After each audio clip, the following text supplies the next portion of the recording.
지난주에는 다니엘의 하나님은 누구신가? Who is Daniel's God? 이라는 주제로 말씀을 전했습니다. 하나님은 사람과 함께 거하시기를 원하시며 은혜와 지혜와 능력 주시기를 원하시는 분이라는 것을 제가 말씀드렸습니다. 사랑하는 여러분들, 한 주간 이러한 하나님의 축복을 누리며 사셨습니까? 예수님 안에서 하나님과 함께 거하시며 하나님의 은혜와 지혜와 능력을 받으셨기를 바랍니다. 오늘은 만왕의 주, 만주의 주, King of Kings and Lord of Lords 라는 제목으로 하나님 말씀 함께 나누겠습니다. 다니엘이 하나님께 기도하여서 느부갓네살의 꿈을 이상 중에 보게 되었죠. 이에 다니엘은 모든 바벨론의 박사들을 죽이라는 명령을 한 느부갓네살, 그에게 명령을 받은 아리옥에게 찾아가서 그 꿈을 해석하겠다고 말하게 됩니다. 그리고 다니엘은 느부갓네살 앞에 다시 서게 됩니다. 느부갓네살은 왕에게 내가 본 꿈과 그 해석을 내게 알려줄 수 있느냐라고 묻습니다. 그때 다니엘은 이렇게 말합니다. 2장 27절입니다. 다니엘이 왕 앞에 대답하여 가로되 왕의 물으신 바 은밀한 것은 박사나 술객이나 박수나 점장이가 능히 왕께 보일 수 없습니다. 느부갓네살이 물어본 것은 은밀한 것이라는 것입니다. 즉 감추어진 것, hidden thing입니다. 하나님께서 감추신 것은 사람이 능히 알아낼 수가 없습니다.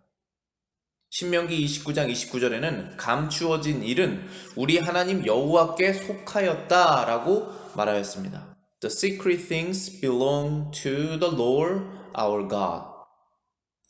느부갓네살의 꿈의 일들은 특별히 미래에 일어날 일들에 관한 것이었습니다. 하나님께서는 사람이 점을 쳐서 미래의 일을 알아내는 것을 허락하지 않으셨습니다. 전도서 3장 10절 말씀 보시면 하나님이 하시는 일의 시종을 사람으로 측량할 수 없게 하셨도다 하셨습니다. 아무도 하나님께서 시작하시는 일의 끝에 일의 처음과 끝을 알아낼 수 없게 하셨다는 것입니다.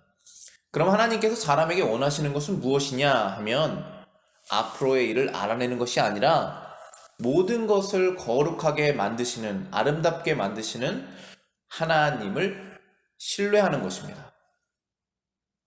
그래서 우리 현실, 이 현재에 충실히 하나님과 신뢰하면서 오늘을 살아내는 것을 원하신다는 것입니다. 존 칼빈도 이렇게 말했습니다. When God closes his holy mouth, I will desist from inquiry. 하나님께서 거룩한 입을 닫으실 때 나는 물음을 중단합니다. 라는 것입니다. 그런데 하나님께서 하나님의 모든 뜻을 다 감추시는 것은 아닙니다. 하나님께서 사람에게 계시하시는, reveal 하시는 하나님의 뜻이 있습니다. 조금 전에 제가 인용했던 신명기 29장 29절 뒷부분을 보시면 이렇게 말씀하십니다. 감추어진 일은 우리 하나님 여호와께 속하였으니와 나타난 일은 영원히 우리와 우리 자손에게 속하였나니 이는 우리에게 이 율법의 모든 말씀을 행하게 하심이니라. 즉 하나님께서 감추어진 것들은 사람에게 알려주시지 않지만 그것들 중에 우리에게 알려주신 일, 나타나진 일들은 영원히 변하지 않는 하나님의 말씀이다 라고 말씀하시는 것입니다. 하나님께서 사람에게 알려주신 말씀은 우리가 다 성경에 기록되어 있는 것을 발견할 수 있습니다. 그래서 우리 다니엘 2장 28절 보시겠습니다. 오직 은밀한 것을 나타내실 자는 하늘에 계신 하나님이시라. 그가 느부갓네살 왕에게 후일에 될 일을 알게 하셨나이다. 왕의 꿈, 곧 왕의 침상에서 뇌 속으로 받은 이상은 이러하나이다. 오늘 우리가 함께 살펴볼 느부갓네살의 꿈속에 감춰진 일들도 하나님께서 사람에게 계시하신 말씀입니다. 그 말씀도 다니엘서에 기록이 되어 있고 그리고 다니엘 시대로부터 2500년 뒤에 살고 있는 우리에게도 그 말씀이 알려지고 있는 것입니다. 그리고 그 말씀은 우리와 이 말씀을 믿는 우리와 그리고 우리 자손들에게 이 말씀은 그대로 전해질 것입니다. 그 말씀은 마지막까지 영원히 변하지 않을 것입니다. 느부갓네살의 꿈을 통해 하나님께서 인류의 역사를 주관하고 계시다는 것을 지금 우리에게 말씀하고 계시는 것입니다. 인류의 역사는 무슨 역사입니까? 사람의 역사. 사람의 역사는 우상의 역사였습니다. 아담이 타락한 이후로부터 인류의 역사는 우상의 역사, 두 번째로는 힘의 역사이었습니다. 2장 31절부터 33절 보시겠습니다. 왕이여, 왕이 한 큰 신상을 보셨나이다. 그 신상의 왕의 앞에 섰는데 신상이 왕의 앞에 섰는데 크고 광채가 특심하며 그 모양이 심히 두려우니 그 우상의 머리는 정금이요 가슴과 팔들은 은이요 배와 넓적다리는 노시요 그 종아리는 철이요 그 발은 얼마는 철이요 얼마는 진흙이었나이다. 느부갓네살의 꿈에 나온 것은 바로 큰 신상, 크고 광채가 특심하고 모양이 두려운 신상이었다는 것입니다. 머리는 금, 가슴과 팔은 은, 배와 넓적다리는 놋, 종아리는 철, 발 얼마는 철, 얼마는 진흙인 큰 신상이었습니다. 구약의 이스라엘, 아주 특별한 나라죠. 하나님께서 선택하셔서 하나님의 법을 주셨던 그 이스라엘 이외의 세상 모든 나라들은 하나님을 섬기지 않았습니다. 자신들의 우상을 섬겼습니다. 때로는 그 우상이 일월성신이었다고 성경은 말합니다. Sun, or moon, or any of host of heaven. 해, 달, 별들을 말하는 것입니다. 때로는 그 우상이 동물이었습니다. 때로는 그 우상이 그 제국의 왕인 사람이었습니다. 구약의 이스라엘을 제외한 모든 나라들은 이 세상을 창조하신 하나님을 공식적으로, 법적으로 섬기지 않고 세상의 창조물들을 섬기고 있었습니다. 느부갓네살 신상에 나오는 금, 은, 놋, 철과 흙 이런 것들은 여러 제국들을 상징합니다. 인종도 다르고 언어도 다르고 문화도 다르지만 그 제국들은 결국 그 신상 한 몸에 있듯이 하나입니다. 결국은 모두 세상의 제국입니다. 이렇게 인류의 역사는 하나님을 섬기지 않는 우상의 역사였습니다. 다니엘은 그 신상의 금으로 된 그 머리 부분이 느부갓네살이다 라고 해석을 합니다. 2장 36절부터 38절입니다. 그 꿈이 이러한즉 내가 이제 그 해석을 왕 앞에 진술하리이다. 왕이여 왕은 열왕의 왕이시라. 하늘의 하나님이 나라와 권세와 능력과 영광을 왕에게 주셨고 인생들과 들짐승과 공중의 새들 어느 곳에 있는 것을 물어나고 그것들을 왕의 손에 붙이사 다 다스리게 하셨으니 왕은 곧 그 금머리니이다. 신상의 머리가 느부갓네살이다. 곧 느부갓네살의 제국, 바벨론 제국을 말하는 것입니다. 바벨론의 영광은 그 다음에 오는 제국들보다 훨씬 더 우수했습니다. 그래서 금이라고 표현이 된 것입니다. 다니엘의 해석이 계속 이어집니다. 2장 39절부터 40절입니다. 왕의 후에 왕만 못한 다른 나라가 일어날 것이요 셋째로 또 놋과 같은 나라가 일어나서 온 세계를 다스릴 것이며 넷째 나라는 강하기가 철 같으리니 철은 모든 물건을 부서뜨리고 이기는 것이라 철이 모든 것을 부수는 것 같이 그 나라가 나라를 부서뜨리고 빻을 것이다 했습니다. 정금 바벨론보다 위대하지는 못한, 영광적으로 위대하지 못한 두 번째 나라가 은과 같은 나라입니다. 은과 같은 나라가 일어나서 바벨론을 멸망시킨다고 합니다. 왜냐하면 금보다는 은이 값어치는 떨어지지만 은이 더 강하기 때문입니다. 세 번째로는 놋과 같은 나라가 은과 같은 나라를 멸망시키고, 네 번째로는 철과 같이 강한 나라가 놋과 같은 나라를, 그 제국을 멸망시키는 것입니다. 이것이 머리, 가슴, 팔, 종아리의 해석입니다. 그 다음에는 발이 남아 있습니다. 2장 41절부터 43절입니다. 왕께서 그 발과 발가락 얼마는 토기장이의 진흙이요 얼마는 철인 것을 보셨은즉 그 나라가 나뉠 것이며, 왕께서 철과 진흙이 섞인 것을 보셨은즉 그 나라가 철에 든든함이 있을 것이나, 그 발가락이 얼마는 철이요 얼마는 진흙인즉 그 나라가 얼마는 든든하고 얼마는 부서질 만한 것이며, 왕께서 철과 진흙이 섞인 것을 보셨은즉 그들이 다른 인종과 서로 섞일 것이나 피차에 합하지 아니함이 철과 진흙이 합하지 아니함 같으리이다.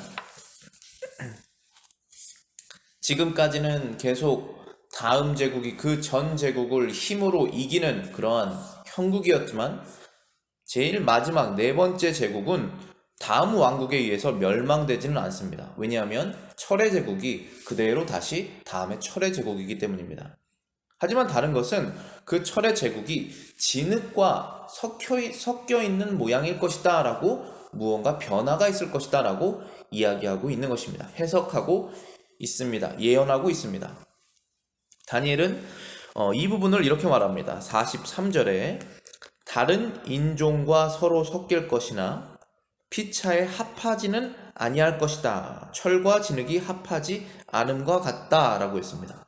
다른 인종으로 서로 섞인다는 것은 영어 표현으로는 mingle, 서로 섞여 지낸다 라는 뜻이고, 그 다음에 서로 섞여 지내지만 섞이진 않을 것입니다. 그래서 두 번째 섞이다는 표현은 mix라고 되어 있습니다. 서로 같은 장소 아니면 같은 나라, 같은 제국에서 섞여서 살지만 그들이 합해지지는 않는다, 합하여지지는 않을 것이다 라는 예언을 하고 있습니다. 다니엘이 예언한 그 신상의 제일 중요한 그 정금으로 된 부분이 바벨론 제국이었다라는 것을 예언을 한 후에, 그 다음 은과 같은 제국, 놋과 같은 제국, 철과 같은 제국, 그 다음에 철과 흙이 합쳐진 그 제국은 어떠한 제국이라고 말해주지는 않습니다. 다니엘은 지금 그 머리 부분, 바벨론 제국에서 살고 있었습니다. 지금 우리는 바벨론 이후에 2500년 이후에 살고 있습니다. 우리는 바벨론 이후에 어떠한 제국들이 이 세계를 지배했었는지 역사 가운데 다 알 수가 있습니다. 어떠한 제국들이 있었습니까? 바벨론 다음에는 페르시아 다음에는 그리스 다음에는 로마 제국이 마지막에는 스스로 사라지는 그러한 모습을 우리는 역사 가운데 보았습니다. 그리고 이 예언대로라면 그 로마 제국이 마지막에 어떠한 다른 형태로 다시 나오게 될지도 모르겠습니다. 비록 값어치는 덜하지만, 그 value는 decrease 하지만 더 강한 금속, stronger material, 강한 금속들로 그 신상이 구성되어 있었습니다. 그 전 제국의 문화와 영광은 비록 우월했지만 다음 제국의 힘에 의해서 전 제국이 멸망당하는 것입니다. 이렇게 인류의 역사는 힘의 역사였습니다. 힘이 강한 나라, 힘이 강한 제국이 반드시 약한 제국과 나라를 멸망시키는 모습, 그 힘의 논리로 이 세상은 지금까지 이어져 왔습니다. 아담의 타락 이후로. 그래서 인류의 역사가 무엇이냐라고 한다면, 인류의 역사는 우상의 역사, 하나님을 섬기지 않는 역사, 인류의 역사는 힘의 역사, 힘으로 약한 자를 누르는 그러한 역사, 히스토리였다라고 말할 수 있습니다. 그런데 한 가지 우리가 잊지 말아야 될 것이 있습니다. 그것은 이러한 역사 가운데서도 하나님께서 주인이시라는 것입니다. 인류의 역사는 하나님께서 주관하십니다. 비록 사람들이 자신의 욕심대로 제국을 만들고 자신의 욕심대로 전쟁을 일으키고 자신의 욕심에 따라서 법을 만들고 살고 있지만 그러한 가운데서도 하나님의 뜻은 이루어지고 있다는 것입니다. 그것이 하나님의 놀라운 능력과 사랑이십니다. 2장 36절에 보시면 다니엘이 이렇게 말합니다. 그 꿈이 이러한즉 내가 이 해석을 왕 앞에 진술하겠습니다. 다니엘은 지금 느부갓네살이 꾼 꿈의 해석을 어떻게 말해줄 수 있었습니까? 바로 하나님께서 이상 중에, 비전 중에 그것을 보여주셨기 때문에 말할 수 있는 것입니다. 앞으로 일어날 일들입니다. 그럼 하나님께서는 어떻게 그 앞으로 일어날 일들을 다니엘에게 알려주셨을까요? 하나님께서는 시간 위에 존재하시기 때문에 미래의 일을 미리 보시기 때문에 알려주실 수 있는 것은 맞습니다. 하지만 거기에서 끝나지 않습니다. 하나님께서는 사람들이 자기의 멋대로 행하는 그런 모습을 미래에서 미리 보시고 알려주시는 그 정도에서 끝나시는 분이 아니시라 하나님께서는 모든 것을 자신의 지혜와 섭리로 다 정하시는 분이십니다. 모든 것을 다 정하셨기 때문에 비록 사람들이 죄를 지으라고 명령하시진 않지만 하나님의 큰 뜻, 그 비밀스러운 뜻 가운데 모든 것이 다 정해져 있기 때문에 그것을 알려주실 수 있는 것입니다. 하나님께서는 역사의 주인이십니다. 마찬가지로 하나님께서는 우리의 인생의 주인이십니다. 여러분 스스로 어떠한 일들을 결정해 나가고 때로는 하나님께 순종하고 때로는 하나님께 불순종하면서 인생을 살아가지만 그 인생의 주인도 하나님이시라는 것입니다. 세 번째로 우리 다니엘 이 해석을 보면서 알 수 있는 것은 하나님께서 마지막에 하나님의 나라를 세우시는데 그 나라가 영원한 나라가 될 것이다 라는 것입니다. 하나님께서는 세상 모든 왕국을 마지막에 하나님의 왕국으로 치실 것이다 라고 말씀하십니다. 그것이 하나님께서 정하신 인류의 역사의 마지막입니다. 2장 44절 보시겠습니다. 이 열왕의 때에 하늘에 하나님이 한 나라를 세우시리니 이것은 영원히 망하지도 아니할 것이요 그 국권이 다른 백성에게로 돌아가지도 아니할 것이요 도리어 이 모든 나라를 쳐서 멸하고 영원히 설 것이라. 이때가 바로 열왕의 때, In the days of these kings, 네 번째 제국의 때, 철과 흙이 서로 섞여서 같이 여러 인종이 그 제국을 형성하지만 서로 섞이지는 않는 그러한 여러 왕이 있는, 어쩌면 지금 우리가 살고 있는 시대일 수도 있겠습니다. 여러 다른 나라들이 섞여서 살고 있는, 하지만 다 각자의 나라의 왕이 왕은 지금 우리가 투표를 뽑는 그 정부라고 말할 수도 있겠죠. 그런 지금의 형국을 말하고 있을지도 모르겠습니다. 아니면 이후에 어떠한 형태의 다른 모습의 국가가 형성이 될 수도 있겠죠. 그것은 확실하지가 않습니다. 그것은 어느 정도 감추어진 일입니다. 34절 보시겠습니다. 또 왕이 보신즉 사람의 손으로 하지 아니하고 뜨인 돌이 신상의 철과 진흙의 발을 쳐서 부셔뜨림에, 사람의 손으로 다듬지 않은 산에서부터 뜨인 돌, 잘려서 나온 그 돌이 사람의 손으로 잘리지 않은 그 돌이 신상의 철과 진흙의 발을 쳐서 부술 것이다. 철과 진흙이 섞여 있는 마지막 부분, 그 발, 마지막 제국을 말하는 것입니다. 그 제국을 칠 것이다 라고 말씀하시는 것입니다. 35절 보시겠습니다. 때에 철과 진흙과 놋과 은과 금이 다 부서져 여름 타작마당에 겨같이 되어 바람에 불려간 곳이 없었고 우상을 친 돌은 태산을 이루어 온 세계에 가득하였나이다. 즉 하나님께서는 그 네 번째 제국이 다시 세워질 때에 하나님의 돌로 치셔서 그 우상 전체가 가루가 되어서 사라지게 하실 것이다 라고 예언하시는 것입니다. 하나님께서 정하신 역사입니다. 그리고 다시 44절로 돌아오시면은 이 열왕의 때에 하늘의 하나님이 한 나라를 세우리니 이것은 영원히 망하지 아니할 것이요 그 국권이 다른 백성에게로 돌아가지도 아니할 것이고 도리어 이 모든 나라를 쳐서 멸하고 영원히 설 것이다라고 말씀하십니다. 그 하나님의 나라는 어떤 다른 제국에 의해서 망하지 않습니다. 지금까지는 인류의 역사가 힘의 역사이기 때문에 다음 제국이 더 힘이 세면 망하는 것이 순리이었지만 그것이 사람의 죄성으로 인한 당연한 결과이지만 마지막에는 하나님의 나라보다 더 강한 나라가 그 뒤에 없기 때문에 영원하다는 것입니다. 그리고 그 국권이 망하지 않을 것이기 때문에 다른 나라에게로 넘어가지 않을 것이다라고 예언하신 것입니다. 그 하나님의 나라는 우상의 역사와는 다르게 모든 그 나라의 백성들이 하나님을 최고의 왕으로 섬기는 그 나라가 되겠죠.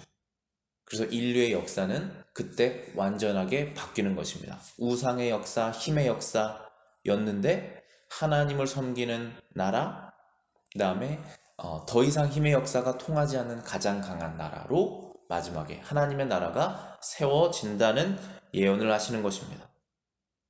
그럼 이 왕국을 세우는 그 돌, 하늘에서부터 떨어져서 마지막 그 제국을 치시며 온 우상을 다 무너뜨리시는 그 돌은 누구입니까? 무엇입니까? 그 돌은 예수 그리스도이십니다. 예수님께서 하늘에서 내려오셔서 세상 제국들을 다 멸망시키실 것입니다. 신약 성경에서 예수님께서 지금 이 다니엘이 예언한 부분을 인용하신 부분이 있습니다. 직접 인용하신 부분. 바로 포도원 농부의 비유입니다. 한 사람이 포도원 야र्드, 와인 야र्드를 만들고 그 주인이 농부들에게 세를 주었습니다. 리즈를 해주었습니다. 때가 되어서 주인은 수확한 포도 얼마를 받기 위해서 한 종을 보냅니다. 그런데 농부들이 종을 심하게 때리고 빈손으로 보냅니다. 다른 종을 보냈더니 심하게 때리고 능욕하고 빈손으로 보냅니다. 주인이 세 번째 종을 보냈더니 똑같이 때리고 쫓아냅니다. 결국 주인은 종을 보내는 대신에 자신의 아들을 보냅니다. 이 아들은 공경할 것이다 라고 생각해서 보냅니다. 농부들은 서로 의논합니다. 그 아들이 상속자다. 그러니 상속자를 죽이고 포도원을 차지하자. 그렇게 결정을 하고 그 아들을 포도원 밖으로 내쫓아서 죽이게 됩니다. 여기까지 예수님께서 말씀하시고 그 비유를 들은 사람들에게 이렇게 묻습니다. 그 아들이 죽은 상황에서 포도원 주인이 그 농부들에게 어떻게 하겠느냐? 그 다음에 예수님께서 이렇게 말씀하십니다. 누가복음 20장 16절부터 18절입니다. 와서 그 농부들을 진멸하고 포도원을 다른 사람들에게 주리라. 이렇게 말씀하십니다. 그랬더니 그 말씀을 듣고 있었던 사람들이 그렇지 않습니다. 그렇게 되지 말아야 됩니다. 라고 악하게 대답합니다. 당연히 그렇게 돼야 되는 상황임에도 불구하고 말합니다. 17절에 예수님께서 이어서 말씀하십니다. 그들을 보시며 이르시되 그러면 기록된 바 건축자들의 버린 돌이 모퉁이의 머릿돌이 되었느니라 함이 어찌미냐. 무릇 이 돌 위에 떨어지는 자는 깨어지겠고 이 돌이 사람 위에 떨어지면 그를 가루로 만들어 흩으리라 하시니라. 서기관들과 대제사장들이 예수의 이 비유는 자기들을 가리켜 말씀하심인 줄 알고 즉시 잡고자 하되 백성을 두려워하더라. 자, 18절에 예수님께서 말씀하신 부분이 다니엘을 인용한 부분입니다. 돌 위에 떨어지는 자는 깨지겠고 이 돌이 사람 위에 떨어지면 그를 가루로 만들어 흩으리라 하신 부분입니다. 이 비유 여러분들 이해하시겠습니까? 포도원은 세상입니다. 주인은 그 세상을 만드신 하나님이십니다. 농부는 세상에 사는 사람들입니다. 하지만 그들이 주인이 아니죠. 주인의 종들은 하나님의 선지자입니다. 그 사람들에게 이 세상의 주인이 하나님이라는 사실을 계속적으로 인식하게 하는 말씀, 하나님의 말씀을 전하는 선지자들입니다. 그런데 그 선지자들이 오는 즉 족족 멸시를 당하고 죽임을 당합니다. 주인의 사랑하는 아들은 예수 그리스도이십니다. 그분이 마지막에 오셔서 그 농장, 세상을 다시 하나님께로 돌리려고 하는 그 역사를 하시려고 했을 때 농부들은 그 아들까지도 죽이게 됩니다. 예수님께서 지금 사람들에게 말씀하신 이 천국 비유대로 그 예언대로 예수님께서는 예루살렘 밖에서 사람들에 의해 죽임을 당하십니다. 그러나 예수님께서는 죽임을 당하실 이유가 없으셨죠. 그것은 우리의 죄 때문에 죽으신 것이고 그것이 하나님께서 이 세상을 다시 원래 하나님의 것이었지만 하나님의 백성과 하나님께로 돌리시기 위한 방법이었습니다. 그리고 예수님께서는 다시 다시 이 세상을 완전하게 찾기 위하여서 다시 오실 것이죠. 주인이 다시 오신다는 그 뜻이 예수님께서 하늘로부터 다시 내려오신다는 것을 우리에게 알려주시는 것입니다. 예수님께서는 마지막에 다시 이 땅으로 오실 것입니다. 제자들 눈앞에서 승천하신 그 예수님은 다시 오실 것입니다.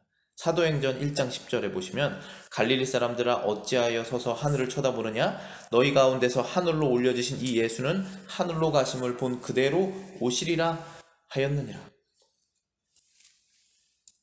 갈릴리 사람들, 제자들이죠. 제자들이 예수님 승천하시는 것을 보고 있을 때 천사가 내려와서 다시 오실 것이니 걱정하지 말아라. 너희들의 소명을 행해라 라고 말하는 것입니다. 예수님을 전하는 이 세상의 주인이 하나님이시고 예수님께서 그분의 아들이시라는 것을 전하는 사역을 계속하라는 것입니다. 그분이 다시 오실 때까지. 요한계시록 19장 13절부터 16절입니다. 또 그가 피 뿌린 옷을 입었는데 그 이름은 하나님의 말씀이라. 그분의 이름이 하나님의 말씀이라는 것입니다. 하늘에 있는 군대들이 희고 깨끗한 세마포 옷을 입고 백마를 타고 그를 따르더라. 하늘에 있는 천사들의 군대가 그분을 하나님의 말씀이라고 칭하는 예수님이시죠. 예수님을 따른다라고 하신 것입니다. 그의 입에서 예리한 검이 나오니 그것으로 만국을 치겠고 친히 그들을 철장으로 다스리며 또 친히 하나님 곧 전능하신 이의 맹렬한 진노의 포도주 틀을 밟겠다. 그 옷과 그 다리에 이름을 쓴 것이 있으니 만왕의 왕, 만주의 주, King of Kings and Lord of Lords 라고 쓰여 있을 것이다. 그분은 예수 그리스도이십니다. 마지막으로 요한계시록 11장 14절 보시면은 세상 나라가 우리 주와 그의 그리스도의 나라가 되었다. 그가 세세토록 왕노릇을 하실 것이다 라고 말씀하십니다.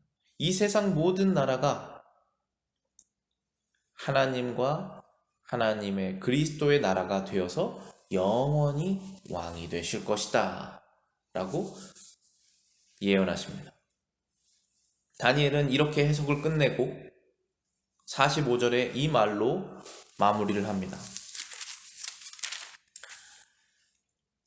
하나님이 장래의 일을 왕께 알게 하신 것이라. 이 꿈이 참되고 이 해석이 확실하나이다. 이 해석은 확실한 것이다. 하나님께서 이 세상의 역사를 다 정해놓으셨고 그것을 미리 왕이 알도록 알려주신 것이다 라고 말씀하십니다. 하나님께서는 지금도 세상의 주인이시고 앞으로도 세상의 주인이시고 마지막에는 그것이 완전하게 다 드러내게 될 것이다. 그것이 확실한 것이다 라고 말씀한 것입니다. 느부갓네살은 이 말을 듣고 하나님의 은혜를 입었습니다. 그래서 다니엘의 예언을 믿었습니다. 정확하게 자신이 꾼 꿈이었고 그 해석이 정확했기 때문입니다. 느부갓네살은 그 마음으로 그 해석이 참되다라는 것을 고백했다는 것입니다. 다니엘의 왕을 세상의 왕으로 고백합니다. 46절, 47절 읽어보겠습니다. 느부갓네살 왕이 엎드려 다니엘에게 절하고 명하여 예물 향품을 그에게 드리니라. 왕이 대답하여 다니엘에게 이르되 너희 하나님은 참으로 모든 신의 신이요 모든 왕의 주제시로다. 네가 능히 이 은밀한 것을 나타냈으니 너희 하나님은 또 은밀한 것을 나타내시는 분이시다. 모든 신의 신, 모든 왕의 왕이 바로 다니엘 너가 믿는 하나님이다 라고 고백하게 된 것입니다. 느부갓네살이. 예수님께서 이 땅에 처음 오셨을 때 우리의 죄를 십자가에서 지고 죽으시기 위하여서 왕의 모습으로 오시지 않으셨습니다. 그러나 그분은 처음부터 이 세상의 왕이셨습니다. 그분의 십자가에서 죽으신 그 사역을 대속사역이라고 말합니다. 우리의 죄를 대신 속하신 대속, redemption of work. 그 대속사역을 믿는 모든 사람들에게 하나님의 왕국의 백성이 될 수 있는 길을 열어주셨습니다. 그 백성들은 의로운 백성들이어야만 하기 때문입니다. 그리고 그들은 그때부터 그것을 믿는 그때부터 이 세상의 주인이신 하나님을 고백하면서 사는 하나님의 백성이 됩니다. 이 세상에서부터. 그리고 마지막에는 영원히 그 나라에 들어가게 되는 것입니다. 하나님의 왕국이 비록 마지막엔 모든 것이 드러나지만 지금 이미 시작되었습니다. 예수님께서 처음 오셨을 그때부터 그 왕국은 시작되었습니다. 예수님을 왕으로 고백하는 백성들이 나오기 시작했기 때문입니다. 그리고 예수님께서 마지막에 다시 하늘로부터 내려오실 재림하실 때 그 왕국은 완성될 것입니다. 지금 우리는 이 세상에 살고 있습니다. 아직도 이 세상은 그 네 번째 마지막 제국이 있는, 아니면 다시 형성되는 그 과정 중에, 아니면 그 사이 어떠한 상황에 우리가 처해 있을지 모르겠습니다. 분명한 것은 우리가 세상의 일꾼으로 살고 있다는 것입니다. 이 세상의 주인은 우리 자신이 아닙니다. 여러분의 인생, 저의 인생의 주인은 우리 스스로가 아닙니다. 우리는 그럼 누구를 위해서 살고 있습니까? 그 세상 농장의 주인이신 하나님을 위해서 살아야 한다는 것입니다. 우리가 스스로 인생의 주인이라고 하면 하나님을 위해서 살 수가 없겠죠. 지금은 하나님께서 말씀을 선포해 주시는 은혜의 때입니다. 아직은 예수님께서 다시 오시지 않았습니다. 아직은 우리의 생명이 우리에게 붙어 있습니다. 우리는 지금 돌이켜서 하나님을 주인으로 하는 그러한 삶을 살아야 할 것입니다. 우리에게 알려진 이 하나님의 계시, 다니엘을 통해서 우리에게 알려진 이 계시는 반드시 이루어질 것이기 때문입니다.